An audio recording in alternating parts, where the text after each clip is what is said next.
Thank you. My name is Vicki Notice. I'm part of the consultant team that has worked on this project for the last couple of months with the council and with the committee that was named by the mayor to look at this. And I just want to say before we start that these people put in a lot of time and a lot of work on these things because they're complicated and they're not always so easy to actually figure out a solution as opposed to just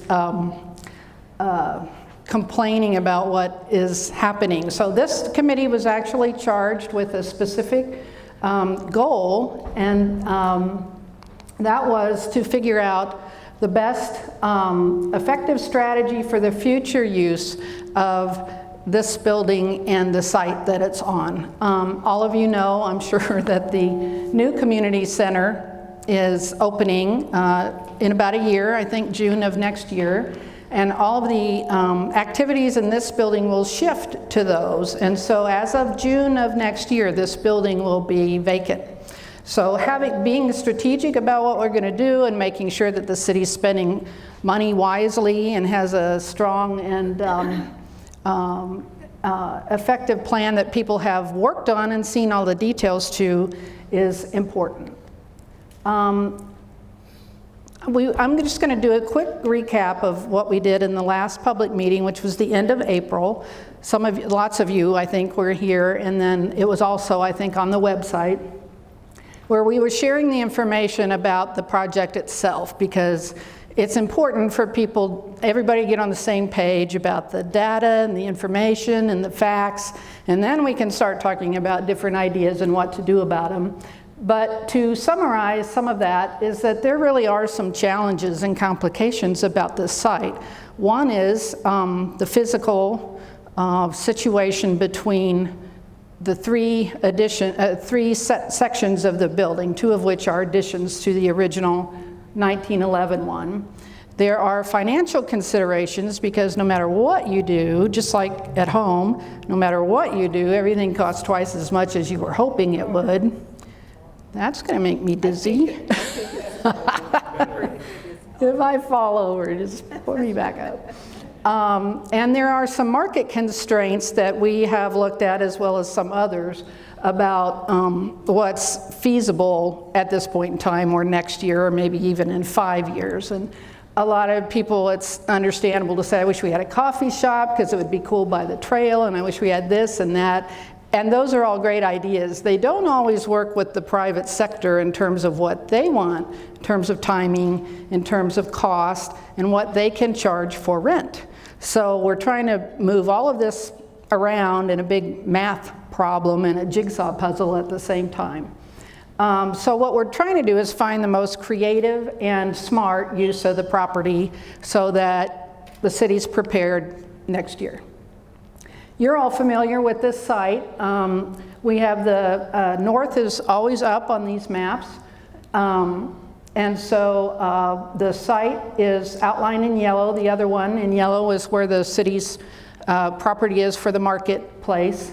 The rest of this is all privately owned. That is mostly industrial uses in your downtown. And then this site has we've outlined the different parts of the building because they're actually pretty relevant to this discussion. And in this slide, this red area shows just where the original 1911 building sits on the site.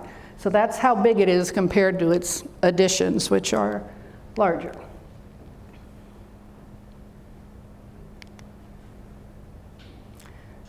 And this will help you a little bit. This, I lied, I guess north is to the right on this one. So the first edition, the 1938 section that we're in with the gym, was added on first, and then the last one, large one, was the 1951 edition, which were classrooms and the kitchen. And then the new entryway was done in 1989, and part of that was to deal with some accessibility issues for public access. So that was done after the city purchased the building. They didn't purchase this until 1989, and it had other uses besides the educational basic use to start with. But that's when we did the entrance and the elevator stair, et cetera. and then it opened as the Merriam Community Center in 1990. So it's had a good long life with a good important use. When the city first started thinking about this issue and how to resolve it, they contacted a firm in Kansas City called Strata Architects. They are experts, not just in Kansas City, but around the country in preservation and restoration and renovation projects. That's all they do. So they're very knowledgeable about the specifics of things when you're actually getting down to figuring out how things can work and be safe. And they have an incredible track record. They've done a lot of projects in Kansas City, among other places. And so we based some of our information on their data because it was very extensive. They evaluated everything in the building. They looked at roofing, the roof situation. They looked at the HVAC system, which has a lot of problems. They documented how much you would have to repoint the brick and the stone on the outside. So they're very, very thorough. And they made some general observations that were shared with this when it was public at the time. I think this was done in 2015. And basically that there are structural issues that are a problem in the building. There are issues that have nothing to do with whether it's been maintained well. It's just that some of these systems are old. Some of them didn't work great for the way the three parts of the building were situated with each other. And there's serious accessibility and life safety issues. So all the things that you have to be careful about, and exits and public gathering space, all those kinds of things all have to come up to code, not to mention the water and sewer problems that have to get fixed no matter what you do. And we had a lot of examples of this the last time. I'm not going to bring them all. I think you all are probably familiar with them firsthand, not just on the slides, but one of the biggest issues is that there's 20 sump pumps in the building, and that, are we going automatically, or can we, what am I doing that's doing that? Stop? Okay. And so their summary of the findings was a little different than what we needed to evaluate, but it does put a range of costs in front of people that are pretty daunting. And so they were looking at whether or not you could remove the 50s addition and renovate everything else, and sometimes they figured that out as if it were going to be another community center, and then after that decision was made, we could extract parts of the things that were not related to a community center at all that you would have to do no matter what you did with the building. So they also, that was $5.5 million roughly in 2015 dollars. Renovation of the whole thing and adding an addition was going to jump it up to 9.7 million. And then if you did a full replacement, and I think this was making it a community center, but a full replacement on the site would have been $15 million and actually would have been hard to fit. So that included some demolition money, which we think was a little bit low. There's still asbestos in the building, so you've got to abate that. And then there's really serious electrical and mechanical problems that are a problem because most of the equipment's in the 1951 building, and it's very difficult to fix those so that they can adequately support any activity in these other two, and that's only going to get worse. There's only so much of that you can patch together without replacing some of it or fixing it. And so even if you were just going to take the next 2 years to get the absolute basics done so that you're not doing any more damage, that was going to be $372,000, and you didn't really get anything back for that. So before, the city puts a lot more into things that are constantly breaking. The elevator's on its last legs.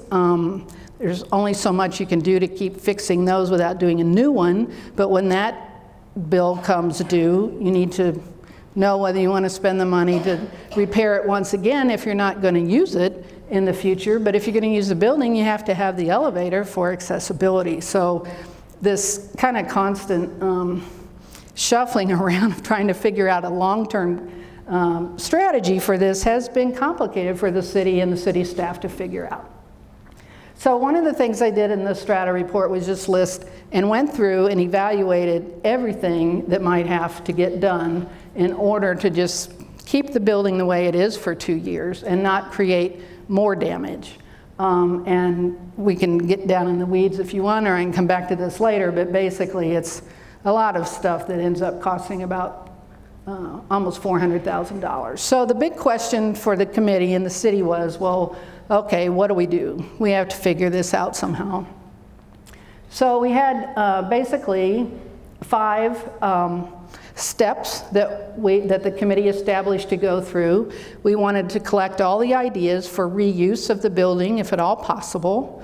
We wanted to establish the goals for what we're trying to accomplish, both with the property and with the buildings, and establish strategies for whether we could get there or not, and how, and then understanding the cost implications. And the way we did this, I'll show you here in a minute that we did do options on several alternatives with the cost as close as we could estimate it based on the data we already had from Strata and the information from the city and the information that we have from some other market sources that we included. And so we need to look at all that before you can make a recommendation to the city council, because it's really easy and it's a lot more fun to say we recommend doing X, Y, Z, but if it costs $6 million, that's a different check mark next to that part on the list. So you can't look at this with city money and not figure out how that works. So we took all the information. You guys have had surveys over the years on what to do with the site to get ideas. You've had parts of this process looked at that. So we looked at everything you've done in the past, including what's been on the website during this process. And it looked like most of the ideas for what people thought new uses could be, which are very exciting, and you know, they'd be a lot of fun, and it was fun to blow it up that big and look at how many things could happen. But they tended to fall in 3 different categories, and so we grouped them. Some of the ideas really had to do about the fact that the context of the site is in downtown. So can you do something to help this make downtown easier, better, something you want for the long term, more of a destination, et cetera? How can you partner with the civic sector to do that? Could it be a catalyst for other downtown development, et cetera? So that was the first category. The second one was really about historic preservation, and that was what was driving a lot of the input from neighborhood meetings and online information, et cetera, because there are people who feel very tied to this building, whose parents went to school here, who have always thought of it as a strong part of the community, and then it's also the main memorial to Irene B. French, and so that's sometimes more important than the building itself, but the two of them together lead most people to say, we hate to see this just disappear. And so there were issues about, a lot of people said, well, just demolish the building, and other people were saying, no, we don't want to do that yet. So some of those ideas were listed under that as the second category. The third category of ideas for uses was really about using it for open space and outdoor amenities. Because one, the city already owns the site. That's a very different thing than if you were going to put this someplace else or acquire new property to do that. That's a real different issue, and that also allows you to add on over some phasing, that kind of thing. And so people were really looking at something that might be unique and really family oriented was sort of a big push from that. So there were overall themes that kind of came through in our analysis of all of this. So the committee and our planning team, sat down and looked at all of these themes that we're starting to tie together to help create some choices. And there was just a lot of consensus about trying to create an area for community gathering, whether that has the building in it or not. Increase the quality of life for residents was a very big part of the criteria. Include an education component. Do something that provides a strong sense of community. Make a decision that provides options for the future if the flood control project happens. That's kind of a big unknown in this that isn't completely answered yet. And number 6 was be mindful of taxpayer dollars. So the committee, out of the discussions on that, and we had some creative sessions where we were looking at land uses and maybe how these things could start to fit together, into 4 preliminary goals. And those were basically find the greatest community value for the next 25 to 50 years.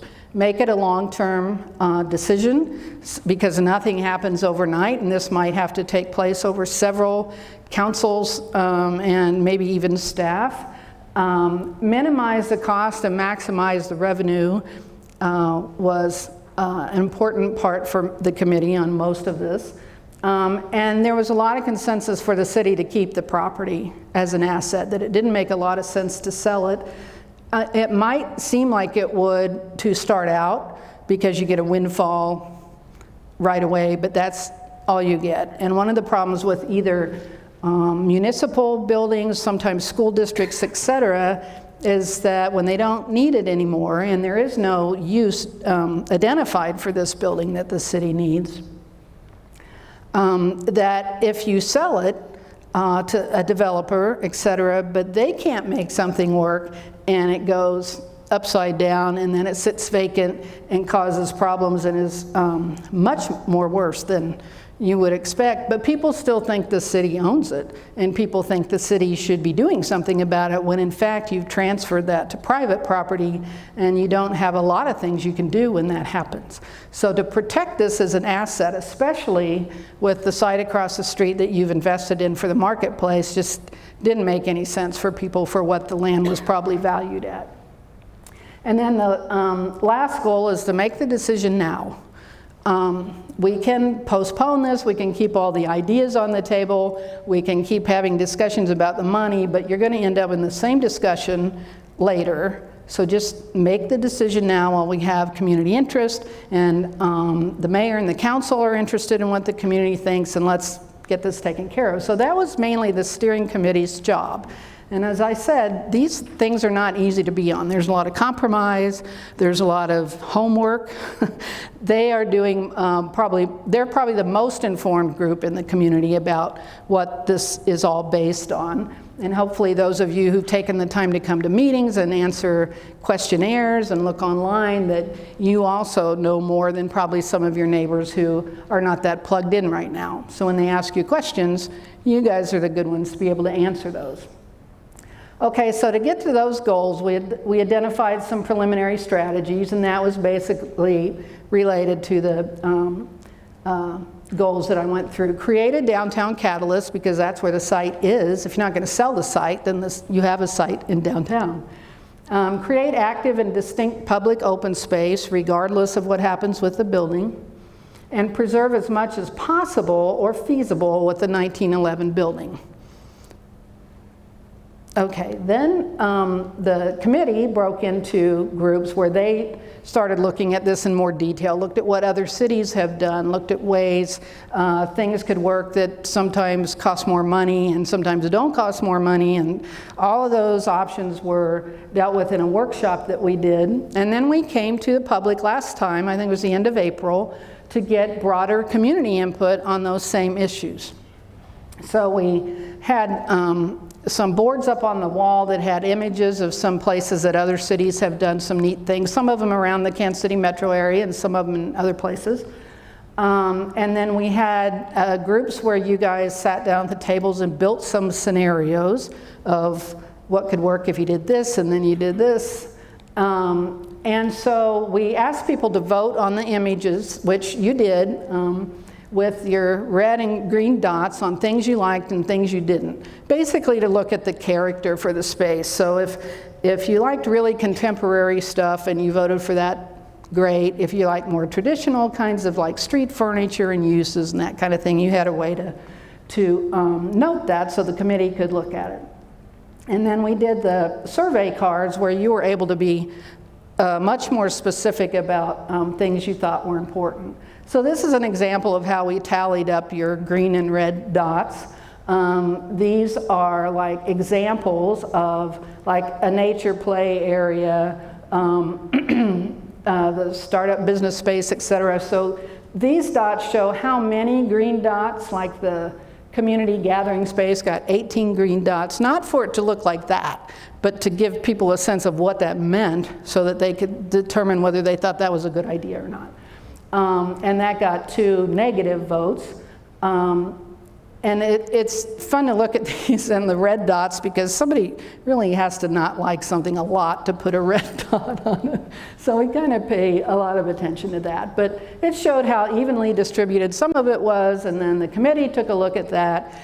At the same time that we put together an analysis of all this comment cards, the surveys, the stuff online, the stuff you did in that meeting, and some of the stuff from before. And I'm not going to go through all of this, but just because some of it's interesting, we asked how many times people came downtown. The majority of people were either 3 times a week or 5 times a week. I don't know what happened to 4 times a week, but nobody does that apparently. And then, do you agree that the city should retain full ownership of the site? Overwhelmingly, yes. So that was good to know for the committee to know that the public felt strongly about that. On a scale of 1 to 5, do you support preserving the historic 1911 and/or 1938 structures? Most people said yes. They leant towards trying to preserve those. And the next question was, are you willing to put deal with an additional tax increase for the preservation of that? And that flipped the other way, and the majority of people said no.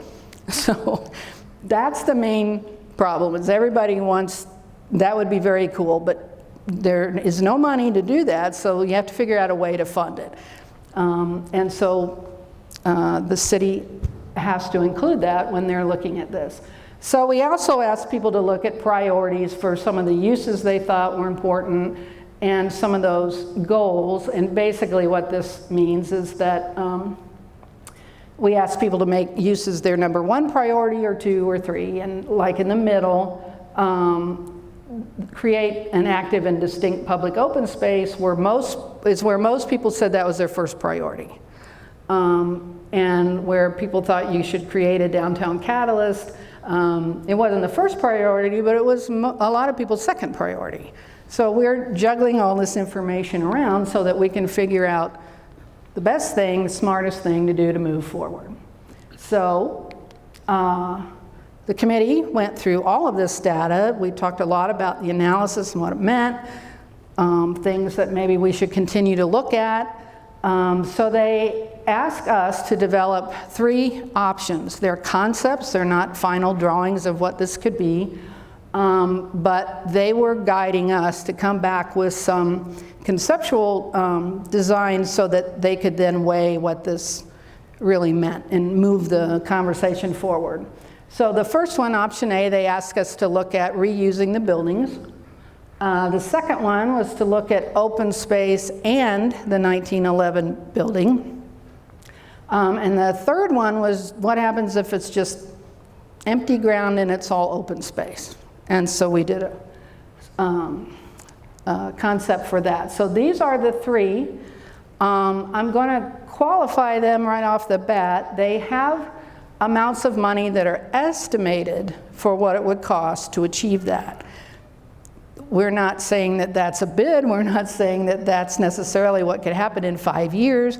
We're saying that based on all the information we have now and what data we've been able to work with, that these are pretty good estimates that are at least apples to apples. So if we made if we made a mistake about demolition costs, it's the same mistake through all 3 of them. So the order of magnitude in the comparison of the cost is a good way to be able to look at what these things really do cost to do. So the first one, which we called Concept A, was reusing the building.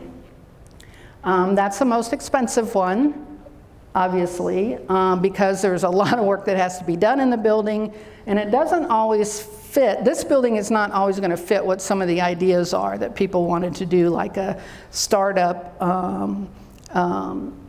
business sharing space, that kind of thing, or with a little bit of retail or an event space, those kind of things. You'd still have to do an awful lot of renovation work to make that work. But that came out at about $7.5 million at the end of the day. The second one, which was looking at open space and the 1911 building if possible. There's a range on this, and I'll explain why in a minute, but that's basically $3 million to $4.2 million, $4.2 million. And when you're looking at the concepts, basically, they show what the site plan could have in a way to deal with how big things are, how much you can get on a site, how much parking do you need, that kind of thing. So they're not, this isn't just a pie in the sky thing, and later you say, oops, well, that didn't fit. This is as close as we can get at this level of a concept, enough to make a decision. So the second one has more green space, has a more formal place for outside activities like an amphitheater, concerts, that kind of thing, and still has some interesting activity spaces. And then the third one, which is don't save any of the buildings, no part of the building, it's open space, and we'll want to design that into something interesting and a good outdoor park space, and that came out at $2.5 million. So nothing's free. Even if you want to just tear these down and leave it dirt, that's not free either. So this is a good sample of what really the choices were beginning to fall into these three baskets so that the committee could make a choice. The first one, Concept A, after a lot of discussion, sort of fell off the table first because it was too expensive, or it was expensive. And when there are other options that could work, that one fell off because people thought it was unlikely to be able to fund that one. These are more details. Concept C was discussed quite a bit. That's one that has no buildings on it. And there were some positive thoughts about that, but in reality, people really felt that the best thing to do was Concept B. And there was a B and a B1. And I will explain that. This one basically shows that the 1911 building, which is the gray rectangle kind of in the middle, would be saved as much as possible. We don't have a complete structural analysis of that building alone without these two buildings attached to it. And so there's a lot of issues about what you want to use it for and whether or not that's really going to work. So given that, the committee basically said we want to save that if we can as what we call a warm shell, where you protect it in the meantime. You put a roof on it and you make sure that the stuff isn't freezing inside, and you keep the windows in, etc. And hopefully be able to make it into some kind of usable space that could still be pretty creative. And then still have room for these outside activities that include the amphitheater idea in the public space, and like a multi-generational playground, which there were some images of for people, a nature playground, etc. And so when we broke these out, the reason we have two options is because one looks at the 1911 building as if the structure is okay and you can use it effectively for that amount of money, then that's the first choice. The second one, which is less money, is that if you can only save the shell, or only save one or two walls, or maybe even only the stone or the decorative brick or whatever, then that cost is at the lower end. So the 3 million to 4.2 is that range. And it's hard to make that decision any more definitive because you need some more information to do that. But if you were going along this path knowing you're trying to save it as much as possible, and some decisions will have to be made later about what that means, But that was the committee's recommendation to go forward, was that the concept A was frankly too expensive, and they thought that we could get where people wanted to go because the building is hard to put other uses in just to save it, but people felt very strongly connected to it that if we could do anything to save parts of it on the site, that would be cool and it would make it distinctive, and you'd do as much as possible when you get down to the point where you're actually designing this, which is not now. These are just concepts. That comes later. And so Hank back here did some great perspectives for us so you can kind of see what that means. This one is looking from the north. We did the gray square box as the outline of the 1911 building, just so you can get a sense of the scale and how it fits on the site, because we don't know exactly how much of it would end up there, but that's the size it would be. And then it shows like the multi-generational playground, the children's space, and then the back part towards the south end of the site is a bandstand or some kind of pavilion that could be used by the public with some space in the middle so that you could do concerts in the park, you could do theater in the park, you could do lots of things. It'd be very versatile space was the intent. Then this shows it from a little bit up higher so you can see a little bit better what's happening on the site. We lose some of the parking that's there now, but we're picking it up by adding angled parking around the street, which makes it accessible for some of these kind of things. And then I guess we added that on two sides, I think. This is what it would look like from the south side, from the southeast, where you get a sense of how big that lawn is. A big public lawn in the middle would be pretty good size. And I think we even figured out how many people might be able to be in there. What did we say? 3,000? Sure. We had a disagreement on how many square feet per person. Right. So if you got a lawn chair and three grandkids, you get more space than if it's just you standing there like this. But to give you a sense of how and what kind of activities you could schedule was the point of all of that. So the recommendation from the committee for you guys tonight is to recommend that option B and or B1 save as much of the 1911 original building as is structurally feasible, and that has to be determined by an architect and a structural engineer at a point in the future when you start looking at the design. Vacate the building by June 2020, which is going to happen anyway because everything in here moves with the new community center. Demolish the 1938, the 1951, and the 1989 additions in the fall of 2020, if at all possible. So if you could put in the budget enough money to get the demolition done so that you would begin to clear the site, it would be good to do that as soon as possible. Because the longer you leave anything like that sitting up and vacant, you end up having to put money in it when you're really not going to get anything ever back out of it. So and that's kind of a big decision. If you decide that that's the way to go and the committee felt strongly that that made the most sense, then you need to do it and get it over with.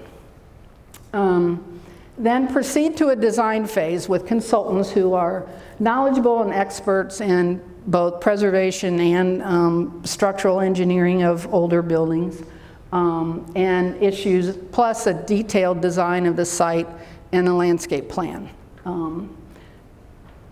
with this as the guide. And then keep residents apprised of the progress and the timetables and what's happening so that this isn't a big surprise as much as possible to people.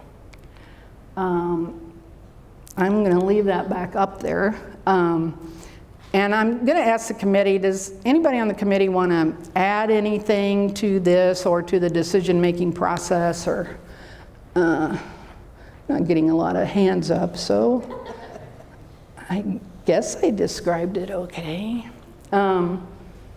So tonight, and we really appreciate you coming out. It's hard in the summer to get people to come to these things unless you don't have air conditioning at home. It's always a good way that way. We are going to have some tables set up in the corners of the room. We'll have these drawings at the table, so if you want to come look at them in more detail to see a little bit more than what you could see on the slides, feel free to do that. We're going to have the consultants at each one of these, and hopefully members of the committee will be floating around where they can answer questions as well. And then we also have another comment card that if you want to leave that or leave any directions or complaints or, wow, you guys did a really great job, you can put that on the comment sheet too. So with that, we're going to let you break it. There are not a whole lot of you here, so that's probably not going to take a real long time. But, oh wait, Stoney does have something to add. Those cookies for anybody? They were just for you, but I'm assuming we will share them with everybody. Yes, there are cookies and water up here. Yeah. I have a question. When they're done going around, are you going to do closing comments at the end, or are they free to leave when they... You know, this one you get off easy. You're free to leave when you want. We do appreciate how long everybody stayed last time, because that's where you had a lot more work to do and a lot more negotiating to do with your neighbors. So that one had a lot of homework. This one does not. But if you have concerns or questions or more ideas, feel free to come up and we'll try and record those. And then the committee will be, the next step is the committee will finalize this and make a recommendation to the City Council. We're going to be drafting a report that explains all of this so that will be presented to them for approval.